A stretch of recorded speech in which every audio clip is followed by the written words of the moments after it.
이 교회가 존재하는 동안 또 굳이 뭐 교회라고 예를 들지 않아도 종교 기관들이 많이 있잖아요.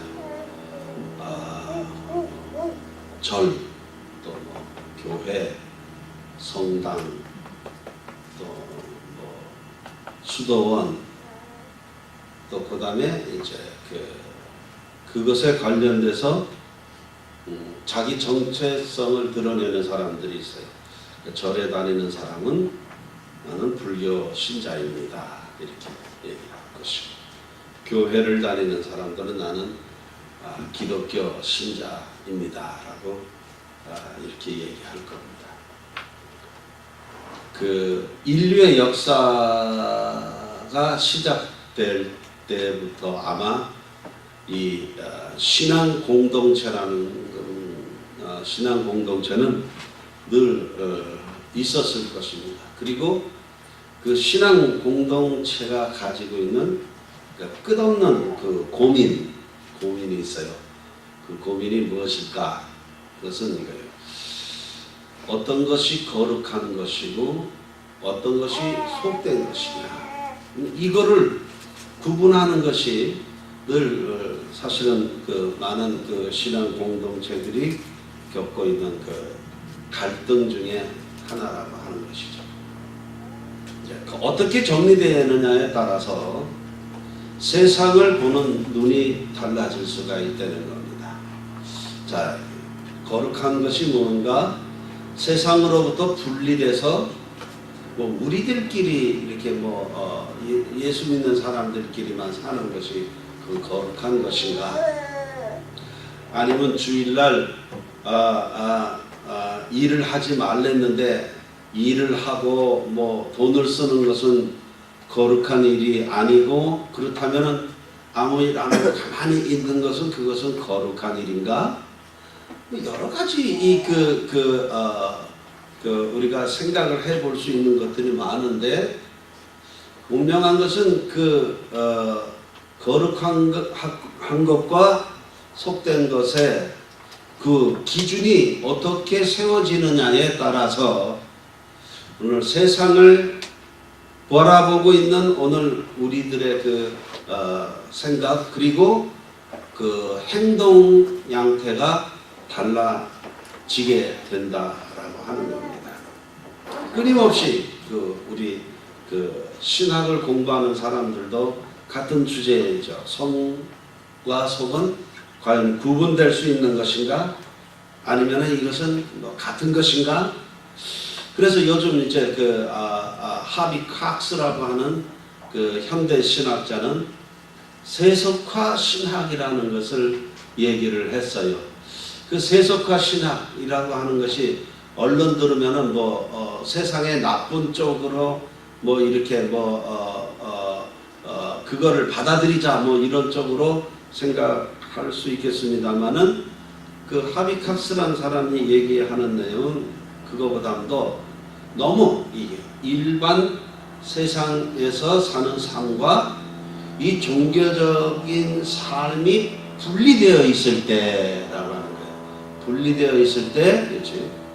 사람들이 뭐 교회 안에서는 뭐 괜찮게 사는 것 같다가 교회 바깥에서 살 때는 전혀 예수 믿지 않는 사람처럼 살아가더라라고 하는 것이죠. 그래서 궁극적으로 하비칵스가 얘기하는 것은 뭐냐면, 이 종교라고 하는 어떤 그 세상이라고 하는 어떤 기준점을 없애고 그저 어떻게 보면 교회라고 하는 어떤 눈에 보이는 현상이 없어지는 그것이 가장 좋은 우리가 그 미래지향적인 신앙 공동체로 가는 것이 아니냐. 오늘 우리들의 그 신앙 공동체라고 하는 구분을 교회라고 하는 특별한 영역에 둘 것이냐, 아니면 세상이라고 하는 큰 틀에서 함께 아우러져서 갈 것이냐라고 하는 이 문제, 여전히 우리들에게 그 고민일 수밖에 없다는 것이죠. 무엇이 거룩하고 무엇이 속된 것이며 그 기준은 또 무엇이냐라고 하는 거예요. 그 기준은 무엇인가? 오늘 고린도전서 12장에서는 사도 바울이 그 은사라는 것을 언급을 하고 있습니다. 뭐 기억해 두시면 나중에 무슨 시험 볼 때 도움이 될지 몰라요. 은사장은 어디인가? 그 어디예요? 고린도전서 12장 이렇게 쓰면 되는 거죠. 사랑장은 어디예요? 고린도전서 13장 뭐 이렇게 쓰면 되는 겁니다. 뭐 근데 사실 그렇게 뭐 이렇게 단답형으로 쓸 수 있는 내용은 사실 아닌데요. 어쨌거나 이 고린도전서 12장은 사도 바울이 이 은사라고 하는 문제를 언급을 한다라고 하는 것이죠. 그래서 이 은사란 도대체 무엇이냐라고 하는 것이죠. 뭐 각각 자기의 뭐 체질, 또 할 수 있는 일들이 할 수 있는 것 혹은 할 수 없는 것 뭐 이런 것들을 나누는 것인가 이제. 뭐 이렇게 뭐 우리가 쉽게 하는 얘기 있잖아요. 나는 그런 은사가 없어. 뭐 그런 말도 그 개념에 담아낼 수가 있겠죠. 그런데 이제 이런 말 있잖아요. 그 신령한 은사, 또 신령한 생활 뭐 그런 것 말도 있고요. 어째 이 신령한 은사가 있으면은 그거와 대칭적인 그 말이 그러면은 신령하지 않은 은사도 있다. 뭐 이렇게 우리가 얘기를 할 수 있겠어요. 뭐 이런 말을 굳이 이제 다른 말로 바꿔서 얘기한다면 일반 은사, 응? 신령한 은사가 있고 일반 은사가 있다. 이렇게 따로 구분할 수 있는 겁니까? 응? 많이 한 주간 동안 그 생존 경쟁에 시달리느라고 많이 힘드셨죠? 그래도 1시간 정도는 눈을 딱 뜨고 예배를 옳게 드리는 것도 우리가 좀 해야 될 일 중에 하나죠. 예. 신령한 은사와 일반 은사가 나누는 것이 가능할까라고 하는 것이죠. 구분해서 설명을 할 수 있을 것 같아요. 굳이 이것을 설명을 해본다면 이렇게 설명을 하고 싶네요. 저는 신령한 은사라는 것은 뭐냐 하면은 예수님을 나의 구주로 인식하는 것. 이것이 신령한 은사라면 그 일반 은사는 그 인식 그리고 예수를 구세주로 고백하는 그 고백 위에 세워져 가는 예수 그리스도의 삶을 실천해가는 것.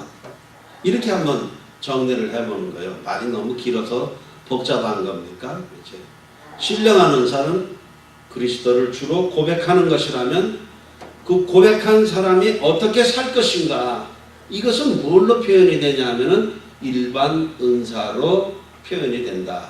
이렇게 제가 정리를 해보는 겁니다.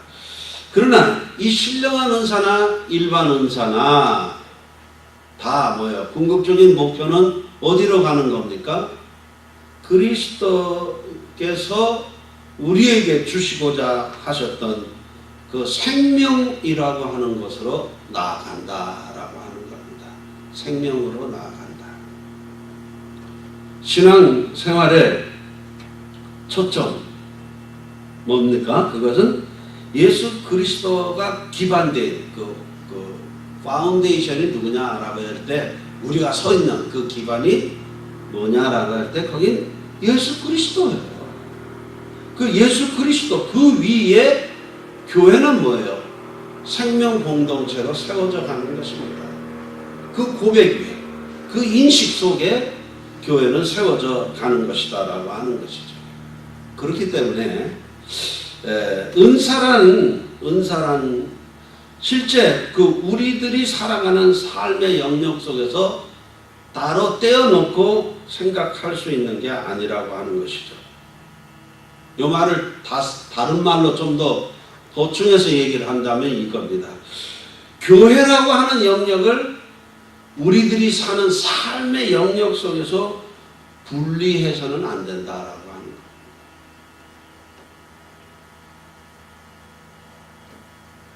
거예요. 은사는 우리 모두가 그 살아가는 그 자체이고 그 삶 자체가 그리스도의 몸을 함께 세워 나가는 것이기 때문에 그렇다. 우리가 교회를 섬긴다라는 말이 있죠. 교회를 섬긴다. 이 말의 그 본질적인 의미를 우리는 자꾸 그 어떤 일이라고 하는 쪽에 초점을 맞추고 있어요. 무슨 일을 할 것이냐, 얼마나 많은 일을 할 것이냐, 얼마나 많은 시간을 교회 생활에 할당을 할 것이냐, 이런 부분에서 일이라고 하는 초점에 늘 맞춰져 있기 때문에 교회에 뭐가 생기는가 하면은 그렇죠. 그 갈등이 생겨요. 갈등. 일이라는 것에 초점을 맞춰요. 나는 이만큼 일을 하는데 넌 내 일을 그거밖에 안 하냐. 너는 능력이 분명히 열이라고 하는 능력이 있는데 나는 능력이 하나밖에 없는데 나는 셋의 일을 하는데 너는 열을 가지고 있으면서도 0.5밖에 안 한다. 이런 비교 같은 것들이 사람들 사이에 갈등을 일으키는 원인이 된다라고 하는 겁니다. 이 섬긴다라고 하는 말 자체가 좋은데 이게 일에 초점이 맞춰져 있을 때는 그렇죠? 이런 문제가 생기는 거예요. 또 일에 초점이 맞춰져 있을 때 생기는 문제가 뭐냐면은 사람들이 감동이라고 하는 것을 자꾸 얘기해요. 내가 하는 일이 사람들에게 감동을 주고 있는 것이다.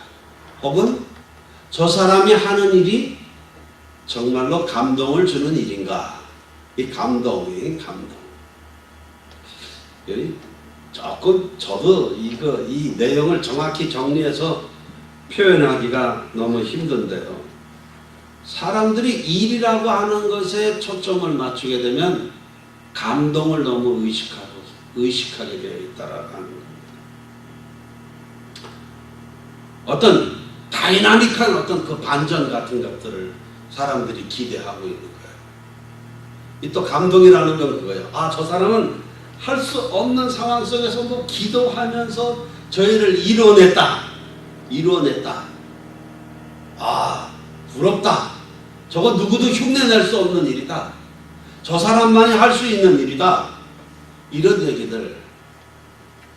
기도하면서 일을 하는 사람만이 할 수 있는 그런 어떤 그 괜찮아 보이는 그런 일들, 이런 거를 자꾸 얘기를 하게 된다라고 하는 겁니다. 흉내낼 수 없는 자기만의 경험을 사람들에게 보이고 싶어 하고, 이런 것들이 이제 같은 하나님의 그 자녀들 사이에서 긴장을 하게 하고 갈등을 갖게 하고 위화감을 조성하게 한다라고 하는 겁니다. 저는 늘 이렇게 얘기합니다. 교회 특별한 거 아니에요. 교회는 거룩해요? 거룩하게 뭐가 거룩해요? 죄인임을 고백하고 와 있는 사람들이 교회입니다. 뭐 그리스도의 보혈로 우리가 죄 씻음 받고 우리가 하나님의 백성이 되었습니다. 기쁘고 즐거운 찬송이 거기 있지만 우리가 죄인이었기 때문에 우리가 그 죄인으로부터 구원받았다라고 하는 사실이 기쁘고 즐겁고 우리가 하나님의 백성이 됐다는 것에서 뭔가 우리가 뭐 거룩하다라고 얘기할 수 있을지 모르지만 여기 앉아있는 사람들이 정말로 거룩한가? 아닙니다. 저부터 시작해서 여기 거룩한 사람 하나도 없어요. 실제로 살아가는 삶의 모습을 보게 되면 말입니다. 그럼에도 불구하고 우리 거룩하다라고 얘기하고 있잖아요. 엄청난 모순이잖아요. 왜 우리는 죄인의 모습으로 여전히 살고 있는데 우리를 거룩하다라고 얘기를 하느냐라고 하는 겁니다. 신앙이라고 하는 것은 사실은 보여지는 양태는 다양하지만 원리는 다 하나예요. 아주 단순합니다. 이것과 저것이 다른 어떤 원리를 가지고 존재하는 것이 아니고 다 한 원리로 존재를 해요. 단순하게 얘기죠. 오늘 우리들 자신이 거룩한 사람들이야. 성도라고 우리가 얘기를 하잖아요. 그 거룩함은 우리가 거룩해서가 아니라 거룩하다라고 인정된 그 자리에 우리가 와 있기 때문에 우리는 거룩하다라고 그렇게 우리 스스로를 가리켜서 얘기를 하는 겁니다. 이 말은 왜 이렇게 제가 이 말을 장황하게 하는가 하면 오늘 이 세상의 삶과 교회 안에서의 삶이 분리되는 삶이 아니고 더 중요한 것은 어떤 일을 하느냐가 우리로 하여금 이 은사라는 표현을 하게 하는 그것이 아니라는 겁니다. 이 일에 초점이 맞춰져 있지 않다라고 하는 거예요. 우리가 구원받은 것이 우리의 행위에 근거한 것이 아니라고 하는 그 원리는 이 은사를, 그래서 그리스도의 몸을 함께 세워간다라고 하는 이 원리까지도 일에 초점이 맞춰져 있는 것이 아니다라고 하는 것입니다. 특별하게 교회의 존재를 만들지 말라는 겁니다. 가장 보편적이고 가장 평범한 사람들이 살아가는 삶의 영역 속에 교회도 존재해야 있다라고 하는 겁니다. 가장 평범하고 그 보편적인 것은 무엇일까? 그 가장 보편적이고 평범한 기준으로 세워졌을 때 그 은사란 어떻게 이것이 개념되어져야 될까라고 하는 겁니다. 이런 표현을 여러분 한번 생각해 보십시오. 어린아이는 울어야 어린아이입니다. 그렇죠? 어린아이가 예배 시간을 인식하고 울지 않아야 되겠다라고 생각하면 그것은 뭡니까? 어린애예요? 뭐예요? 어린아이가 아니잖아요. 우리는 그 어린아이가 예배 시간에 운다고 해가지고 너는 지금 네 할 일을 하고 있지 않다라고 얘기하고 있지 않습니다. 어린아이는 예배 시간과 노는 시간 구분 없이 지 울고 싶을 때 우는 것이 그 아이의 존재 이유입니다. 그 아이가 어떤 일을 한다고 할 때는 어린아이가 아니죠. 그래도 우리는 성도라고 얘기를 하고 우리 가족이라고 얘기를 합니다. 쉽게 하나를 표현한다면 바로 이런 겁니다. 은사를 확인한다. 자기 은사를 확인한다. 내가 무슨 일을 할 수 있을 것인가? 여기에서 좀 더 나아가자는 겁니다. 아주 그거는 아주 원초적인 아주 기초적인 누구라도 생각할 수 있는 것이라면 이것을 신앙 안에서 우리가 어떤 개념을 가질 때는 좀 더 다른 개념을 갖자는 거예요. 자기 은사를 확인한다는 게 뭡니까? 구성원으로서의 자기 가치를 느끼는 거예요. 이 일을 했더니 누구에게 이익이 있다, 나한테 이익이 있다, 저 사람에게 이익이 있다, 이런 것이 아니라 오늘 그렇죠. 그냥 내가 서 있는 곳에 있다. 이 가치를 느끼는 거죠. 어린아이는 그 가치를 못 느끼죠. 못 느껴요. 못 느끼면서도 그 어린아이는 자기의 존재가 있음을 그렇지 울음으로 표현을 한다 이 말이에요. 너는 우니까 바깥에 나가 놀아라 이렇게 하는 건 안 되는 겁니다. 옛날 우리 어릴 때 교회 다니다 보면 어린아이가 울면은 어떤 목사님은 그래요. 예배 시간을 방해하는 저 사탄의 새끼를 당장 바깥으로 내보내라. 그게 어린아이입니까? 어린아이는 우는 게 어린아이예요. 무슨 일을 한다고 해서 그게 하나님의 자녀이고 일을 안 한다고 해서 하나님의 자녀가 아니고 그런 거 아니라는 것이에요. 이걸 잘 여러분들이 이해를 하셔야 돼요. 그러니까 지금 목사님 일하지 말자 지금 이렇게 얘기하는 겁니까? 그거 아니라니까. 그런데 그렇게 깨닫고 그렇게 얘기하는 사람도 우리는 성도라고 얘기를 해요. 한 가족이라고 얘기를 하고. 깨닫는 것이 어린아이와 같아서 이 얘기를 이렇게 바꿔서 이해하고 그렇게 행동하는 사람도 우리는 성도라고 얘기를 합니다. 한 가족이라고 얘기를 합니다. 이 역설적인 이 내용들을 여러분들이 좀 우리 같이 좀 잘 이해했으면 좋겠어요. 자, 우리가 1년에 2번 수련회라고 하는 이름을 붙여서 가족 모임을 합니다. 이 수련회를 진행하는 사람들 입장에서 제일 큰 고민이 뭔지 아십니까? 사람들이 참석을 안 한다는 거예요. 이런 이유 저런 이유 다 있겠지만 거기 수련회에 내가 왜 꼭 가야 되느냐 라고 하는 그 가치를 알려고 하지도 않고 가야 될 이유를 찾아보려고도 하지 않고 그저 내가 거기 갈 필요가 없어. 나는 가고 싶지 않아. 뭐 이런저런 이유로 많은 사람들이 빠진다는 거예요. 또 한쪽에서는 고민을 하잖아요. 수련회를 가는 사람들은 좋은데 안 가는 사람들은 또 어떻게 이게 마음이 또 아픈 거예요. 안 가는 사람들을 여기에 내놓고 갈 수 있는 사람만 간다는 것이 너무 고민스러워요. 그러니까 또 한쪽에서는 이런 고민하지 말고 차라리 그 수련회 하지 맙시다라고 또 얘기를 한단 말이죠. 또 한쪽에서는 그럼에도 불구하고 우리 또 가야 됩니다라고 또 얘기하기도 하고. 제일 중요한 건 그거예요.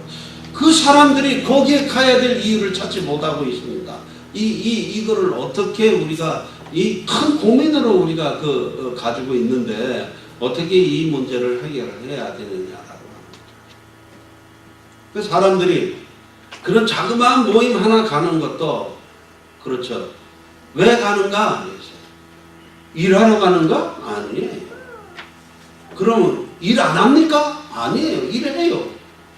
일하러 가는 거 아닌데 가면은 일이 있어요.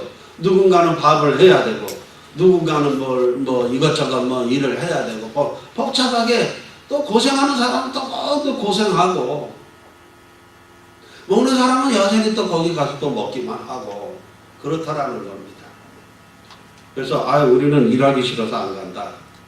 이거 수련회 사실 많은 불평 중에 너무 고생스러워서 가고 싶지 않습니다라고 하는 여전도 회원들도 그런 꽤 교회 생활을 한 여전도 회원들 가운데서도 그런 얘기 한 사람들 많이 있었어요. 거기에 대해서 내가 가타부타 언급을 별로 하진 않았습니다만 이걸 좀 신앙적으로 좀 정리를 좀 해야 될 것 같아. 일을 하기 때문에 수련회 안 간다? 그런 이유 자체를 갖는 것 자체가 교회가 뭔지를 아직도 모르고 있기 때문에 그래요. 여러분들 누구 일 열심히 하기 때문에 목사가 더 이뻐하고 저 사람은 일을 안 하기 때문에 목사가 미워하고 그렇다라고 생각하세요? 그렇지 않아요. 그렇다면 5살짜리 저 어린 아이들은 이뻐해야 될 이유가 하나도 없어요. 아무것도 안 하고 손 타지 그냥 뒷바라지 해야지. 힘만 드는데요. 그렇지 않잖아요. 다 우리 자녀들 이뻐하고 다 그러잖아요. 무슨 일을 하지 않아도 이뻐하잖아요. 마찬가지예요. 내가 이 일을 하지 않아도 그렇지. 오늘 이 교회라고 하는 이 생명 공동체라고 하는 이 구성체에 내가 있어야 이것이 생명체로서의 존재한다. 이 생각을 좀 해봐야 되는 거예요. 예를 들어서 손가락이 10개가 다 있단 말이에요. 물론 다 기능이 다 있어요. 이거 없어도 살아요.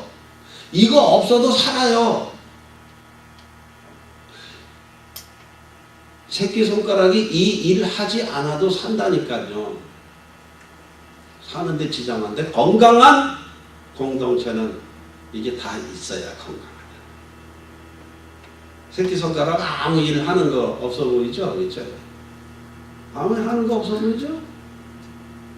제가 요즘 기타를 좀 연습을 좀 하려고 애를 많이 써요. 뭐 그동안 치던 기타는 좀 엉터리 없고 좀 음을 정확히 맑게 이쁘게 내고 싶어서 좀 연습을 하는데 안 돼요. 잘 안 돼요. 잘 안 되는데 잘 안 되는 것 중에 하나가 이 새끼손가락이 너무 안 돼요. 안 돼도 너무 안 돼요. 힘도 못 주고 이거 뭐 차라리 그거 없으면 이거 가지고만 쳐볼까? 뭐 그런 생각까지도 해볼 정도로 이 새끼손가락은 너무 힘만 들어. 어떤 기능을 갖게 하는 데 있어서. 그런데 이것이 어떤 기능 자체, 기타를 연주하는 데 있어서 코드를 누르는데 별 기능을 못할지 몰라도 이게 없으면요 손의 중심을 잡는 데 어려운 거예요. 할 수 있어요. 그러나 건강하지 않다는 겁니다. 없어도 할 수 있어요. 건강하지 않다는 겁니다. 어린애가 없어도 교회는 굴러갑니다. 그러나 그 교회는 죽어가는 교회입니다. 건강하지 않아요. 이 생명의 공동체라는 것은 살아 움직여야 되는 거예요. 움직일 때 이제 제일 중요한 것은 구성원으로서 자기 가치를 느껴야 된다라고 하는 겁니다. 무엇을 해서 그것은 두 번째 이야기예요. 두 번째 이야기. 요즘 아이들이 그런다죠. 아버지 보고 아니 왜 우리 집에는 왜 아버지가 있어? 요즘 참 우리 남자들을 불쌍하게 만드는 그 유머화 중에 하나인데 저 집사님은 그런 질문을 안 받아보셨어요? 애들한테. 애들이 착한 거예요. 그런 질문 안 했으면. 그죠? 아무 할 일도 안 하고 그저 밥만 먹고 있는 것처럼 아이들 눈에는 보인다라는 것이죠. 아버지가 있어야 되고 엄마가 있어야 그 가정이 건강한 거예요. 응? 건강한 거예요. 제일 중요한 거 은사라는 것은 무엇이냐 하면은 자리 채움. 자리 채움. 그저 있어야 될 때 사람이 거기 있다. 응? 조금 이제 그 감성이 좀 섞인 문장으로 이것을 좀 만들어 보면 이거예요. 옆에 한번 보세요. 옆에 볼 사람 없으면 뒤라도 보든지. 당신이 있어서 참 좋습니다. 네? 든 자리는 몰라도 난 자리는 금세 안다고 그러잖아요. 네? 거기 빈자리 거기 늘 있어서 장로님 거기 앉으셔서 참 좋습니다. 이것만큼 아름다운 게 없는 거예요. 어느 날 뒤돌아보니까 그 자리에 그 사람이 있어. 어느 날 나 혼자 외로운 줄 알았는데 보니까 거기에 그 사람이 거기 서 있어. 이것이 사람을 얼마나 든든하게 만들고 얼마나 편안하게 만드는지 사람들은 그거를 몰라요. 기능 갖고 얘기합니다. 기능 가지고. 은사를 기능 갖고 얘기하지 마세요. 그러면 끊임없이 싸움이 일어납니다.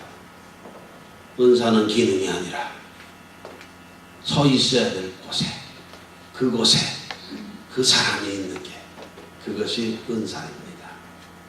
그래서 예배 시간에 어린아이가 빡빡 울어도 그 아이가 예배 시간에 울어줘서 예배 시간이 얼마나 살아있는 예배 시간이 됩니까? 울지 않는, 자기 감정만 조절해서 가만히, 그래서 죽은 것 같이 그런 진짜로 감동도 없고 어떤 산다는 의식도 가지지 못하는 사람들이 모여서 경건하게 예배드리면 그건 무슨 의미가 있나요? 자기 은사의 확인. 내가 서 있을 곳에 서 있는다. 이거에서부터 시작을 하는 겁니다. 뭘 하느냐? 그건 그 다음 문제라고. 혼자 사는 사람들이 제일 힘들어하는 거. 어떤 사람이 글을 썼는데 자기는 중학교 1학년 때부터 자취를 해가지고요. 자취를 해서 그 32살이 되는 동안 몇 년이 오랫동안 자취를 했는데 제일 힘들었던 것이 뭐냐면 늘 불 꺼진 방에 들어가는 것이었다. 그렇게 얘기해요. 들어갈 때 불 꺼진 방. 결혼을 해가지고 애를 낳아서 사는 게 여전히 힘들고 고통스러운데 제일 좋은 것은 뭐냐면 불이 켜져 있는 집에 내가 들어가고 거기 내 가족이 있다는 것이 너무 행복하고 좋다. 그렇게 표현해요. 뭘 했느냐? 그런 거 가지고 얘기하는 게 아니에요. 손미경 집사님은 지금 웃을 형편이 아닙니다. 남편을 늘 불 꺼진 집에 들어가게 하면서 왜 웃어요? 그건 범죄예요, 범죄. 안보적인 차원에서 다뤄야 될 범죄. 이거 제일 중요한 것들을 우리는 놓치고 있는 거예요. 사람을 놓친다. 사람을. 나를 세워주는 그 사람. 순망치안이라는 말이 있어요. 잇몸이 없으면 이가 시리다. 별로 아무 쓸모없어. 기능적으로 볼 때 아무런 의미가 없어 보이는데 없으면 내가 시려. 내가 외롭고 내가 고독하고 그래서 그리스도의 건강한 몸을 세워가지 못한다.